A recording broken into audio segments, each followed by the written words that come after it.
Samahan naman natin sina teammate Rafael Bandarel at Sports Memorabilia Collector Director or Dr. Michael Rico Messina sa kanilang pagbabalik tanaw sa mundo ng Philippine sports. Kasaysayan, nostalgia at marami pang iba, dito lang yan sa Treasures of the Game.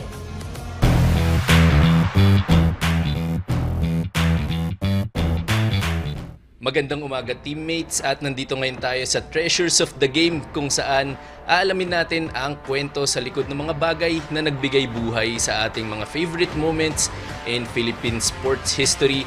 Ako si Rafael Bandarel, ang inyong host, at kasama ko ngayon si Doc Michael Rico Messina, isang doktor, sports memorabilia collector at ang founder ng The Basket Vault Facebook group.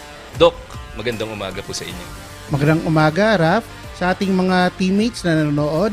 Okay, so ngayon naman, syempre, sariwang-sariwa pa, Doc, no? Yung historic win ng ating Gilas Pilipinas against the New Zealand Tall Blacks dito sa window 2 ng FIBA Asia Cup qualifiers. Sobrang hype ng mga teammates natin ngayon dahil nga first time in history nating nagawa yun, Doc.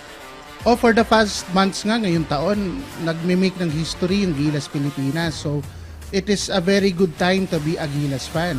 Una, nanalo ulit tayo ng Asian Games after I think 62 years. Nagkampiyon tayo ulit sa Asian Games. Tapos nitong nakaraan lang sa Latvia sa Olympic qualifying tournament, nakaisang panalo tayo sa Latvia mismo, sa host nation. And first time after several decades na nanalo tayo sa isang European country. Tama ka dyan, Doc. So, with that, alam natin patuloy na gumagawa ng history itong ating Gilas Pilipinas Men's National Basketball Team. Pero balikan natin ang ilan sa mga paboritong basketball team. So teammates, ngayon meron tayong mga items na ipapakita sa inyo. At ito yung mga memorabilia na kung saan ginamit ng mga players natin. Meron tayong mga souvenirs dito na galing talaga sa mga big moments and highlights na itong ating team. Doc, ano pong panimulang item natin, Doc? Pakita po natin.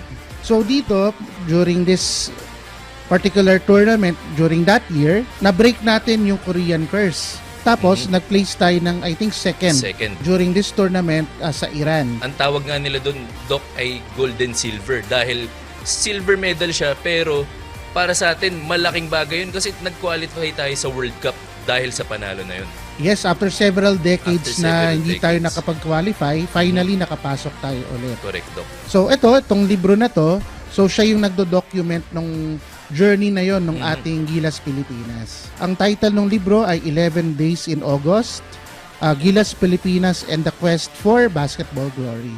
Ito yung libro na chronicle nung ating journey para makabalik doon sa World Cup.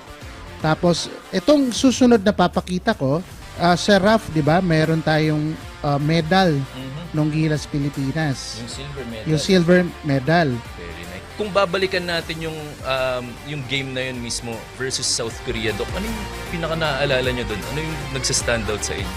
Ang naalala ko noon, Raf, yung mga 3-pointers ni na Ranidel Tama. Tsaka ni na Jimmy Alapag. So yun yung naging parang pamatay-sunog natin dun sa run ng Korea back then. Tsaka naalala ko rin noon yung emotion natin ng mga fans, no, nung finally nanalo tayo sa Korea. Nakikita ko nga yung mga tao doon sa stadium na nanonood, nag-iiyakan. Actually kami rin na nanonood sa TV sa bahay, parang nag-iiyakan rin namin noon. So there was a lot of emotion going on during that particular win. Okay, so ang next item natin, medyo fast forward na tayo, no, sa 2013. So di ba ang ating naturalized player ngayon, so si Justin Brownlee. Kung maaalala natin nung 2023, it's February 2023, nag-debut si JB as a member of Gilas Pilipinas against the Lebanon, Team Lebanon. Sa FIBA World Cup qualifiers to. Asia qualifiers, Asia I think. qualifiers, tama. So ito naman, yung isi-share natin sa mga teammates natin. So ito ay ang game-worn na sapatos ni Justin Brownlee na sinuot niya noong kanyang Gilas debut. May inscription, may pirma at may inscription ni Justin Brownlee. Ang nakalagay, first Gilas game 2023, puso. Tapos andun yung number niya and yung pirma, number 32, Justin Brownlee. And it was a non-bearing game, no? Pero it's very important pa rin kasi nga for the first time nakikita natin dun kung paano nga ba mag-fit in itong si Justin Brownlee with the rest of the national team players. Oh. So isa siyang parang feeling out game ni JB kasama ng mga locals natin sa Gilas, and makita naman natin from that particular game until ngayon, so ang laki ng naging evolution nung ating Gilas with regards to gelling together, yung pag-play together as a team. So parang itong items na to simula nung pag-integrate kay Justin Brownlee dun sa ating Gilas national team. Kumbaga yung simula ng Justin Brownlee era yes. ng Gilas Pilipinas. Alright, Doc, what's next on our list, Doc? Last year, 'di ba, dito ginawa yung ating FIBA World Cup na tournament. Tapos yung isang mga laro natin is against Italy. Yes. So this pair of shoes are those worn by Scotty Thompson during that Italy game. So ginawa ko po dun sa internet, sa mga pictures, chinek ko po kung ito nga mismo yung pares na sinuot. So na-verify din naman po siya. Dok, kanina pinag-uusapan natin, medyo special tong sapatos na to dahil medyo customized siya for Scotty, no?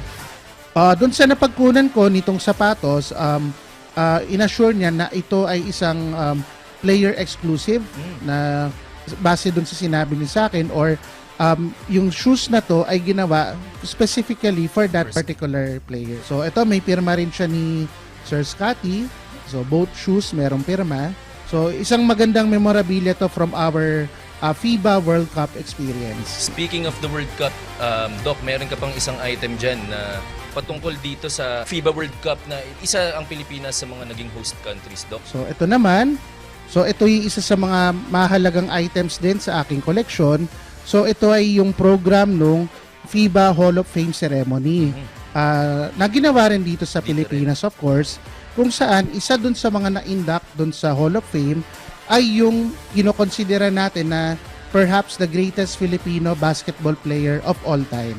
So si Sir Carlos Loizaga or Kaloy Loizaga.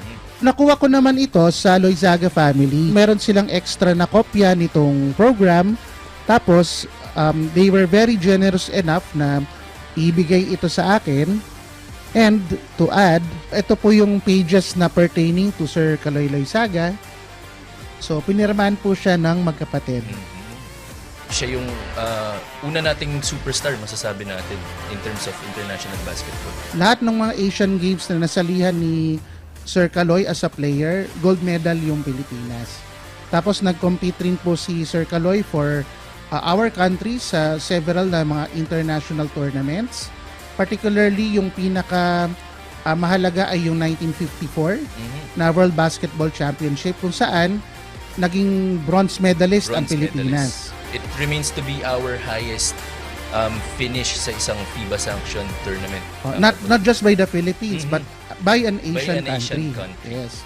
And also dun sa tournament na yon, nakasama si Sir Kaloy dun sa Mythical 5. Sa New Zealand nga, Doc, tinalo natin ay world number 22. Nung Olympic qualifiers nitong past few months, tinalo naman natin dun yung world number 6 na Latvia. So I believe meron ka ring memorabilia na galing dun sa particular game na yun, Doc.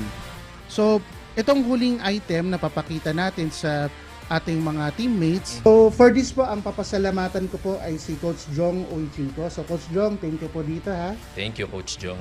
So, dito sa t-shirt na to, nakiusap ako kay Coach Jong kung pwedeng makipirma sa ating Gilas Pilipinas na team. So, ito po ay isang t-shirt, Philippine basketball na t-shirt, na pirmado po ng buong coaching staff, tsaka ng lahat ng mga players po ng Gilas Pilipinas na nag-compete doon sa Latvia, doon sa Olympic qualifying tournament natin. Okay, so nakikita nga natin dyan, kompleto. Andyan syempre yung pirma ni Coach Jong who gave Sir Miko this memorabilia. And ayun, nakikita natin dito, Coach Tim Cone. Doc, tanong ko sa'yo, ever since hinawakan nga ni Coach Tim Cone ng ating Gilas program, talagang nagpapapanalo. So ano masasabi mo sa performance ni Coach Tim as basically the leader of our basketball program? So I think there's been a paradigm shift ever since na nahawakan ni Coach Tim yung ating Gilas program. So kasi dati ang mindset natin noon parang makadikit lang tayo, pwede na. Or pag meron tayong malakas na kalaban na nakaharapin, parang expected na hindi na tayo mananalo. So nag-install si Coach Tim, I believe, ng belief dun sa mga players niya na with the proper preparation, kaya natin talunin kahit na sino. So yung belief na yun yung tingin kong magandang na-install niya sa Gilas, at hindi lang sa Gilas kundi sa mga basketball fans din. Tama. Makikita naman natin yung Doc sa mga resulta ng huli nating mga sinasalihang mga tournaments and competitions. Tulad nga nung against New Zealand, nakikita mo na hindi na bumabagsak sa pressure yung ating mga players kahit nung humabol yung visiting team, they trimmed the lead to 2 points nung fourth quarter, pero nakita nyo, composed lang talaga yung Gilas Pilipinas.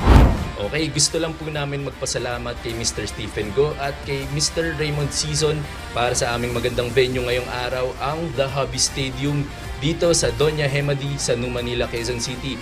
Kung kayo ay sports collector, sports fan, o di kaya gusto nyo lang makatikim ng masasarap na pagkain, dumalaw na kayo dito sa The Hobby Stadium. Muli, ako po ang inyong host na si Rafael Bandayrel.